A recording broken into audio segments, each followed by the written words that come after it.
आदाब नाज़रीन, उर्दू खबरों में आप सभी का खैर मकदम है। मैं हूँ सादिया अलीम आपके साथ और सबसे पहले नज़र डालते हैं अहम सुर्खियों पर।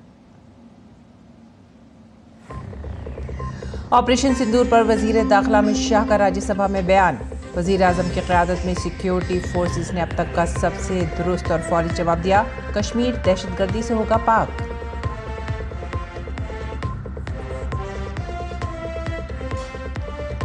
लोकसभा में आज कमर्शियल शिपिंग बिल समेत गोवा असेंबली में एसटी रिजर्वेशन से मुताल्लिक़ बिल पर होगी बहस। मैरीन कार्गो ट्रांसपोर्ट बिल को राज्यसभा में पास कराने की होगी कोशिश।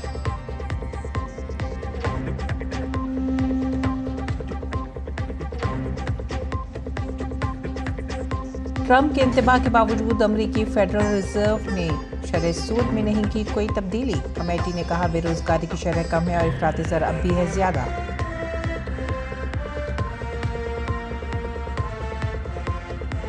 मध्य प्रदेश के विदिशा में तेज बारिश में फंसे 90 से ज्यादा लोगों की बचाई जान। राजस्थान के कई हिस्सों में आज शदीद बारिश का अलर्ट। दिल्ली एनसीआर में रात भर हुई बारिश।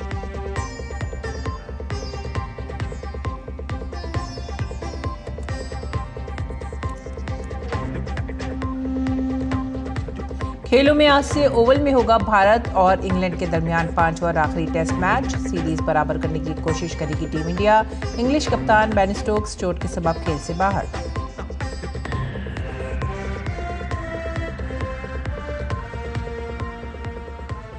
खबरें अब तफसील से। वज़ीर आज़म नरेंद्र मोदी ने सोशल मीडिया प्लेटफॉर्म एक्स पर लिखा कि हमारी हुकूमत ने पहलगाम में दहशतगर्दाना हमले का पूरे अज़्म और ताकत के साथ जवाब दिया है। कौमी सलामती को अवलीन तरजीह देते हुए कैसे ऑपरेशन सिंदूर अपने मकसद में कामयाब रहा है, इससे मुताल्लिक़ जेपी नड्डा जी ने राज्यसभा में तफसील से बात की और ऑपरेशन सिंदूर पर पार्लियामेंट के दोनों ऐवानों में बहस खत्म हो चुकी है। ताहम इस दौरान जो इशूज सामने आए हैं उन पर हमेशा बहस होती रहेगी। हुकूमत ने कहा है कि ऑपरेशन सिंदूर के जरिए हमारी सिक्योरिटी फोर्सेस ने भारत के वक़ार में इजाफा किया है।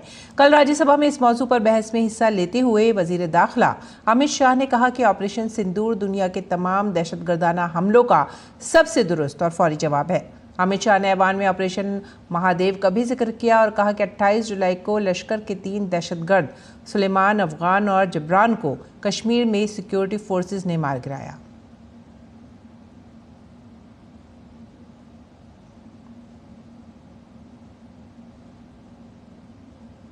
और आइए अब आगे बढ़ेंगे अगली खबर की तरफ। पार्लियामेंट के मानसून इजलास का आज 9वां दिन है। लोकसभा में आज 2 बिल गोवा रियासती असेंबली के इंतखाबी हलकों में दर्ज फहरिस्त कबाइल की नुमाइंदगी की एडजस्टमेंट बिल 2024 और तिजारती जहाजरानी बिल 2024 गौर और मंजूरी के लिए पेश किए जाएंगे।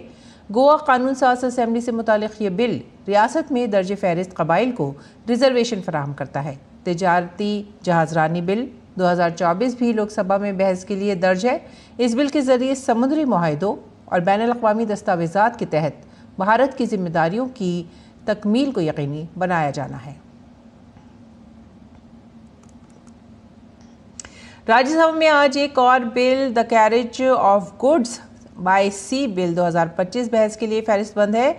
ये bill carriage of goods by sea bill 1925 को तब्दील करने की कोशिश करता है। इस बिल में भारत के एक बंदरगाह से भारत की दूसरी बंदरगाह या दुनिया की किसी भी बंदरगाह तक सामान की नकलो हरकत की जिम्मेदारियों, हुकूक और छूट से मुताल्लिक़ इल्तिज़ाम हैं। इसके साथ ही वज़ारत दाखिला की तरफ से मणिपुर में सदर राज को 6 माह तक बढ़ाने के लिए ऐवान बाला में एक कानूनी करारदाद भी पेश की जाएगी। इसके अलावा दोनों ऐवानों में वक्फ़े सवालात के दौरान मुख्तलिफ वज़ारतों से अहम सवालात पूछे जाएंगे। सदर जमहूरिया द्रौपदी मुर्मू आज से झारखंड के 2 रोज़ा दौरे पर रहेंगी और इस दौरान सदर जमहूरिया एम्स देवघर के पहले कॉन्वोकेशन और IIT-ISM धनबाद के 45वें कॉन्वोकेशन में मेहमान खुसूसी के तौर पर शिरकत करेंगी। सदर जमहूरिया के दौरे के लिए देवघर, धनबाद और रांची में इंतजामी तैयारियां मुकम्मल कर ली गई हैं। ख्याल रहे कि सदर जमहूरिया द्रौपदी मुर्मू एक लंबे अरसे तक झारखंड की गवर्नर रह चुकी हैं। बिहार असेंबली इंतखाबात से पहले सोशल मीडिया पर कई गुमराहकुन पोस्ट वायरल हो रही हैं और हाल ही में एक कुत्ते की तस्वीर के साथ एक पोस्ट में अजीब व गरीब दावा भी पेश किया गया। पोस्ट के मुताबिक अब बिहार में जानवर भी वोट डाल सकते हैं। ताहम इलेक्शन कमीशन ने ऐसे दावों को संजीदगी से लेते हुए इसकी तरदीद की है। इलेक्शन कमीशन ने वाज़े किया है कि हर शहरी का वोट अहम है। कमीशन ने कहा है कि वायरल होने वाले दस्तावेज को किसी ने इलेक्शन कमीशन में जमा नहीं कराया।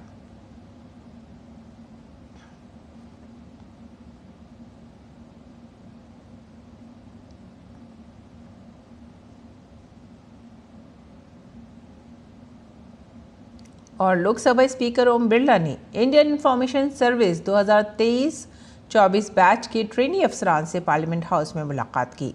ट्रेनी IAS ऑफिसर ने इस दौरान पार्लियामेंट की कार्रवाई भी देखी। IAS के तरबियत याफ्ता अफराद से मुलाकात करते हुए लोकसभा स्पीकर ने कहा कि ऐसे वक्त में जब मालूमात ख़यालात की रफ्तार से फैल रही हैं और मालूमात का बहाव समाज को मुतासिर कर रहा है, इंफॉर्मेशन सर्विस अफसर के तौर पर इनका किरदार पहले से कहीं ज़्यादा अहम हो जाता है।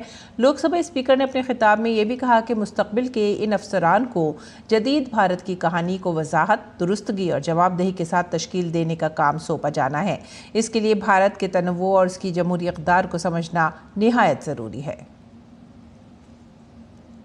और आइए अब चलते हैं उत्तर प्रदेश के वाराणसी, जहां पर जल्द ही एक हाईटेक लाइब्रेरी का तोहफा मिलने वाला है। ये लाइब्रेरी पूर्वांचल में पहली ऐसी लाइब्रेरी होगी जो अपनी बिजली और पानी खुद तैयार करेगी, यानी ये लाइब्रेरी मुकम्मल तौर पर सिफर तवानाई पर मुनहसर होगी। वाराणसी शहर की पहली जीरो एनर्जी लाइब्रेरी, जिसका संगे बुनियाद वजीर आज़म नरेंद्र मोदी खुद रखेंगे। IT कॉलेज कैंपस में वाक़ई ये पुरानी डिस्ट्रिक्ट लाइब्रेरी अब एक नई और जदीद शक्ल इख्तियार करने जा रही है। लाइब्रेरी को जदीद टेक्नोलॉजी से आरास्ता किया जा रहा है। लाइब्रेरी को 20 करोड़ रुपए की लागत से खूबसूरत बनाया जाएगा। लाइब्रेरी में 500 तलबा के बैठने का इंतजाम है। कंप्यूटर लैब और ऑडियो वीडियो रूम जैसी सहूलियात भी मौजूद होंगी।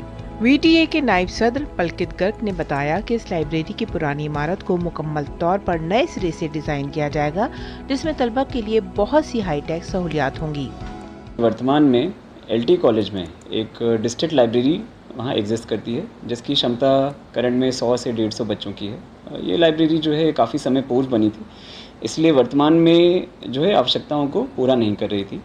इसीलिए एक प्रोजेक्ट लिया गया जिसमें इस करंट लाइब्रेरी को डेमोलिश करके एक नई अत्याधुनिक जो है वो लाइब्रेरी बनाई जाएगी। योजना की टोटल लागत 20 करोड़ है और इसको CSR के माध्यम से कराया जा रहा है। NHPC के साथ इसके लिए MOU कर लिया गया है एवं वर्क ऑर्डर जो है संबंधित कंपनी को टेंडर किए जाने के उपरांत जारी कर दिया गया है।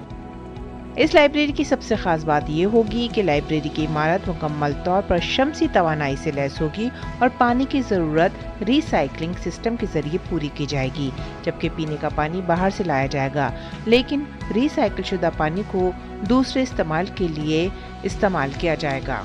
ये लाइब्रेरी जो 1 साल के अंदर तैयार हो जाएगी, तलबा को जदीद, आसान और माहौल दोस्त मुताल्लिक़ की जगह कई तरह के बहुत से मौक़े भी फराहम करेगी। इसकी तामीर के दरमियान एक मफाहमतनामा NHPC और VTA के नाम पर भी दस्तखत किए जाएंगे। Bureau report, DD news Urdu खबरें। आगे बढ़ेंगे अगली खबर की तरफ। इसरो ने X पर एक वीडियो शेयर किया है जिसमें निसार के लॉन्च से लेकर GSLV 16F से अलहदगी तक का सफ़र दिखाया गया है। इसरो ने इसे आलमी खलाई ताउन में संग मील करार दिया।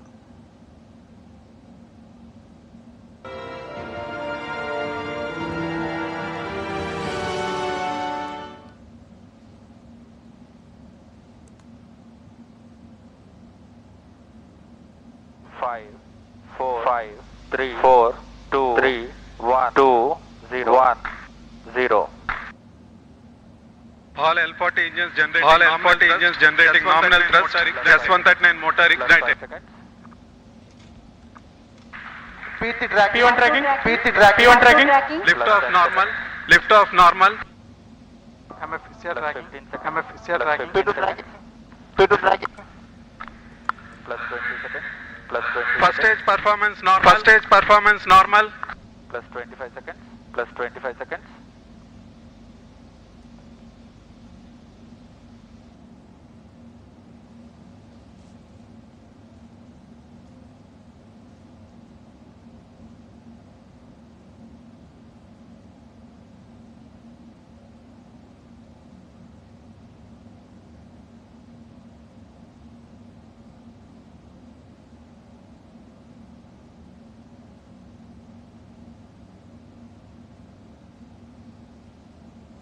हुकूमत हिंद ने दो तरफा तिजारत के मौजू पर अमरीकी सदर के बयान का नोटिस लिया है। हुकूमत इसके मुमकिन मज़म्मरात का मुताला कर रही है। भारत और अमरीका गुज़िश्ता चंद महीनों से एक मुनसिफाना, मुतवाज़न और बाहमी तौर पर फ़ायदेमंद तिजारती मुआहदे के लिए बातचीत कर रही हैं।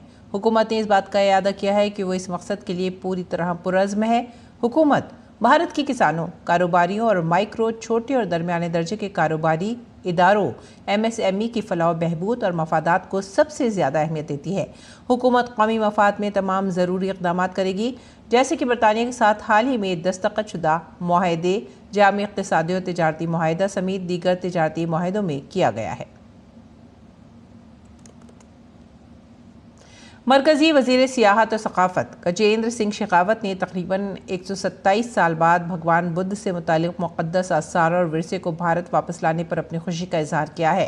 DD न्यूज़ से ख़ुसूसी बातचीत में मरकज़ी वज़ीर ने कहा कि वज़ीर आज़म नरेंद्र मोदी की रहनुमाई में तरक्की के साथ साथ विरासत के तहफ़्फ़ुज़ का काम भी किया जा रहा है।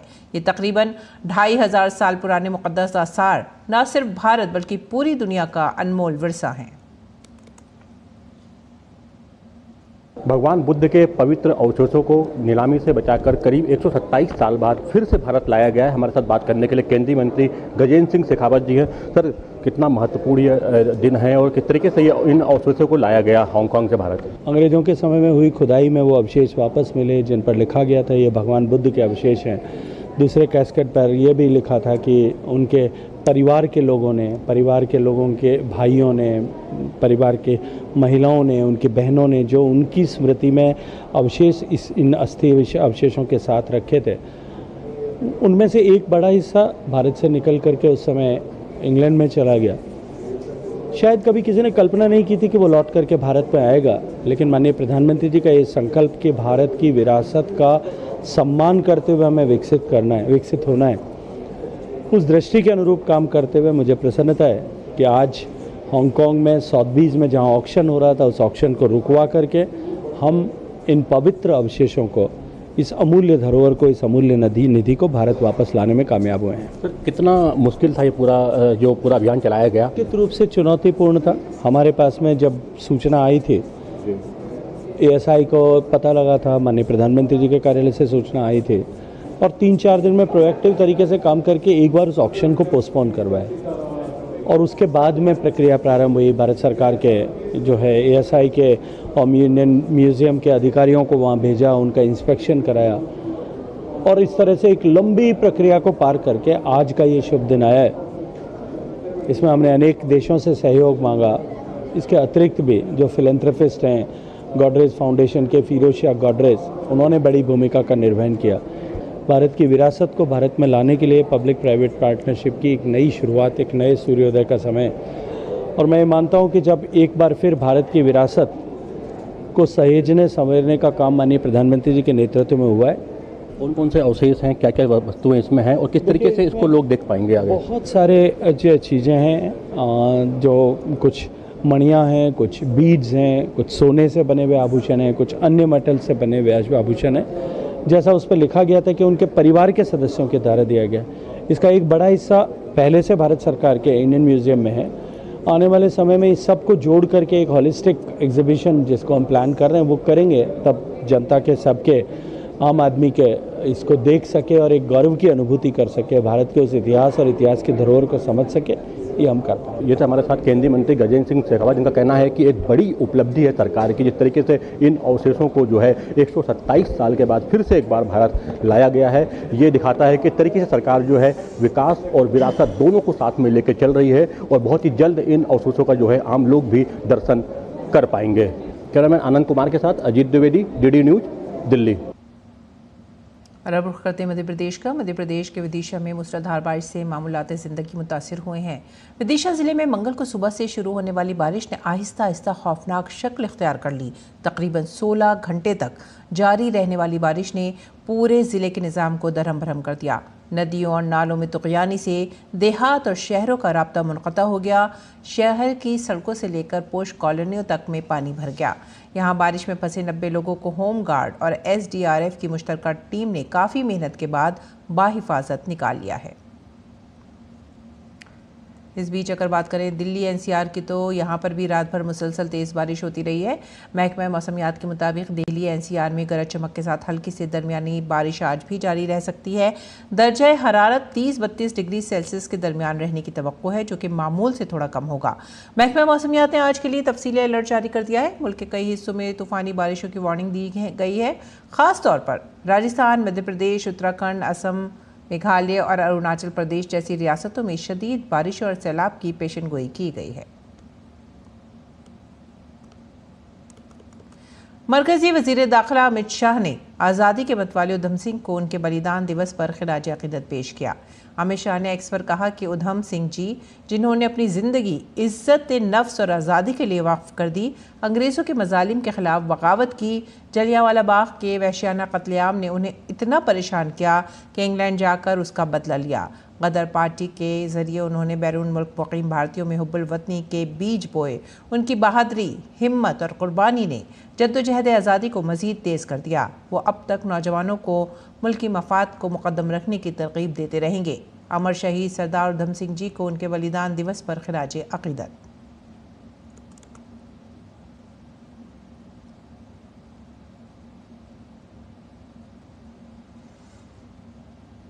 और मारूफ अदीब मुंशी प्रेमचंद का आज यौम पैदाइश है। मुंशी प्रेमचंद की तहक़ीक़ात इस कदर साद और फितरी हैं कि हम सब ने उन्हें बचपन में ही अपने निसाब में पढ़ा था और अब भी वो निसाब में शामिल हैं। इस मौके पर मरकज़ी वज़ीर दाखिला अमित शाह ने अदीब मुंशी प्रेमचंद को खिराज अक़ीदत पेश करते हुए एक पोस्ट लिखी। सादा और मकबूल ज़बान के लिए मशहूर अदीब मुंशी प्रेमचंद जी को उनके यौम पैदाइश पर नमन। मुंशी प्रेमचंद जी एक मकबूल अदीब थे, जिन्होंने बहुत ही आसान ज़बान में अपनी तहक़ीक़ात के ज़रिए अहम समाजी मसाइल की तरफ तवज्जो मबज़ूल कराई, जिससे माशरे में फैली हुई बहुत सी बुराइयों को समझने और उन्हें ख़त्म करने में मदद मिली। प्रेमचंद जी वाक़यात को इस कदर मुदल अंदाज में पेश करते थे कि उनकी तहरीरें ज़िंदा मालूम होती थीं। आज भी अवाम उनकी तहरीरों से जुड़ा हुआ महसूस करते हैं।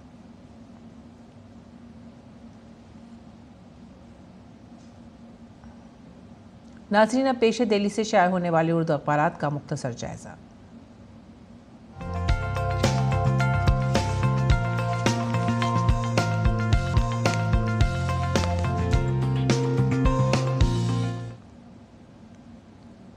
उर्दू अखबारात के जायज़े में जो पहली खबर हम ले रहे हैं वो है रोज़नामा राष्ट्रीय सहारा से, और ये बुलंदशहर में इंस्पेक्टर सुबोध कुमार के कत्ल से मुताल्लिक़ है, जिसमें 38 मुलज़िमीन को अदालत ने मुजरिम करार दिया है।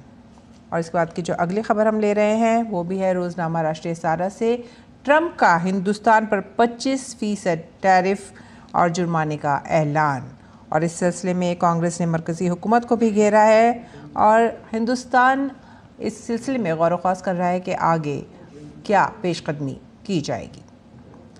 अगली खबर लेंगे इनकलाब से। आगे की सुर्खियाँ ले रहे हैं इनकलाब से।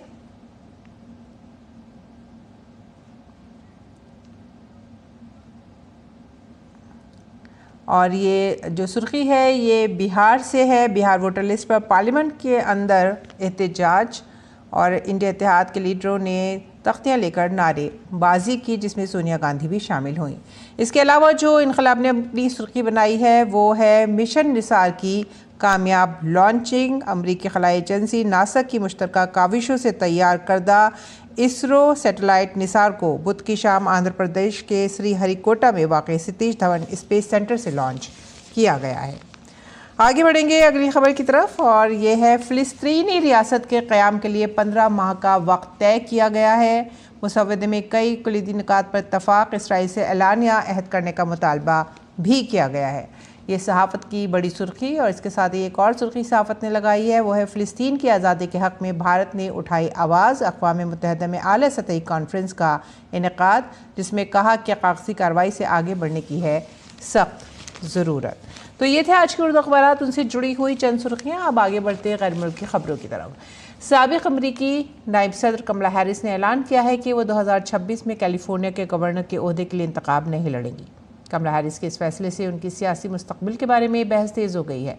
क़यास किया जा रहा है कि कमला हैरिस एक बार फिर 2028 में होने वाले सदारती इंतखाब में हिस्सा ले सकती हैं। कमला हैरिस ने सोशल मीडिया प्लेटफॉर्म पर कहा कि आज हमारे सियासी इदारे आवाम की तवक्कात पर पूरा नहीं उतर रहे हैं। हमें इंसाफ, मसावत और आज़ादी के लिए मिलकर लड़ना चाहिए। मैं इस लड़ाई में रहूंगी। इस बीच अमेरिका के मरकजी बैंक फेडरल रिजर्व ने एक बार फिर अहम शरह सूद में कोई तब्दीली नहीं की है। उन्हें 4.25 से 4.5% पर बरकरार रखा गया है। फेडरल रिजर्व ने फैसला फेडरल ओपन मार्केट कमेटी के 2 रोज़ा मीटिंग में किया। दिसंबर 2024 के बाद ये मुसलसल 5वां मौका है जब यूएस फेड ने अपनी शरह सूद को इस सतह पर रखा है। जियोपॉलिटिकल तनाव और टैरिफ से मुताल्लिक अदम इस्तेकाम के पेश नज़र एक बार फिर से शरहों में कोई तब्दीली न करने का फैसला किया गया है। मीटिंग में अमरीकी मरकजी बैंक के 2 गवर्नरों ने इस फैसले से इख्तलाफ किया। ऐसा 30 साल से ज़्यादा अरसे में पहली बार हुआ है। दोनों का तकर्रुर अमरीकी सदर डोनाल्ड ट्रंप ने किया है और उनकी तरह इनका भी मानना है कि अमरीकी मालियाती पॉलिसी बहुत ही सख्त है। अगली खबर ग्वाटेमाला से। ग्वाटेमाला सिटी में अंधाधुंध फायरिंग से 6 अफराद हलाक हो गए, कई लोग जख्मी भी हुए हैं। नामालूम मुसल्लह अफराद ने आखिरी रसूमात वाली जगह पर हमला किया। पुलिस ने इलाके को घेरे में लेकर मुलजिमान की तलाश में सर्च ऑपरेशन किया है, ताहम मुलजिमान से अभी तक कोई भी गिरफ्तार नहीं हो सका। ख्याल किया जा रहा है कि मौके से फरार होने में कामयाब हो गए। पुलिस इलाके में नस्ब CCTV कैमरों से मुलजिमान की शनाख्त करने की कोशिशें कर रही है।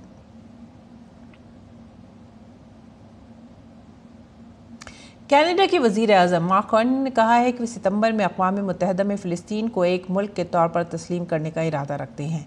इससे कबल बरतानिया और फ्रांस भी ऐसे ही इरादों का इजहार कर चुके हैं। मार्क कार्नी ने कहा है कि वो 2 रियासती हल के इम्कान को बाकी रखने का इरादा रखते हैं।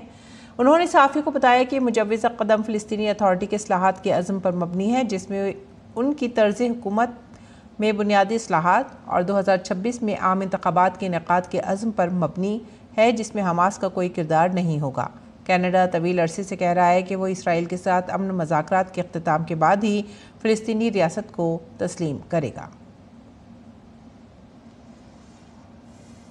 खेल की खबरों में इंग्लैंड ने भारत के खिलाफ ओवल टेस्ट के लिए अपनी प्लेइंग 11 का ऐलान कर दिया है। इंग्लिश टीम के रेगुलर टेस्ट कप्तान बेन स्टोक्स कंधे की चोट के बायस इस मैच में शामिल नहीं होंगे। इस मैच में बेन स्टोक्स की जगह ऑली पॉप इंग्लिश टीम की क़यादत करते नजर आएंगे। इसके अलावा जॉफर आर्चर भी फाइनल 11 में नहीं है और लियाम डॉसन को भी टीम में जगह नहीं मिल सकी। उनकी जगह Jacob Bethell, Atkinson, Jamie Overton को टीम में शामिल किया गया है। फिजी विमेन शतरंज वर्ल्ड कप की फातिहा दिव्या देशमुख वतन वापस आ गई हैं। दिव्या का वतन वापसी पर शानदार इस्तकबाल किया गया। ये एजाज़ जीतने वाली वो सबसे कम उम्र खिलाड़ी हैं। नागपुर वापसी पर उन्होंने अपनी जीत का सेहरा अपने ख़ानदान और पहले कोच राहुल जोशी को दिया। दिव्या ने जॉर्जिया के वेटुमी शहर में खेले गए ऑल इंडिया फाइनल में तजर्बेकार कोनेरो हम्पी को टाई ब्रेकर मैच में शिकस्त दी थी। और अब पेश है मौसम का हाल।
और इसी के साथ ही आप हमारी पूरी टीम को दीजिए इजाज़त।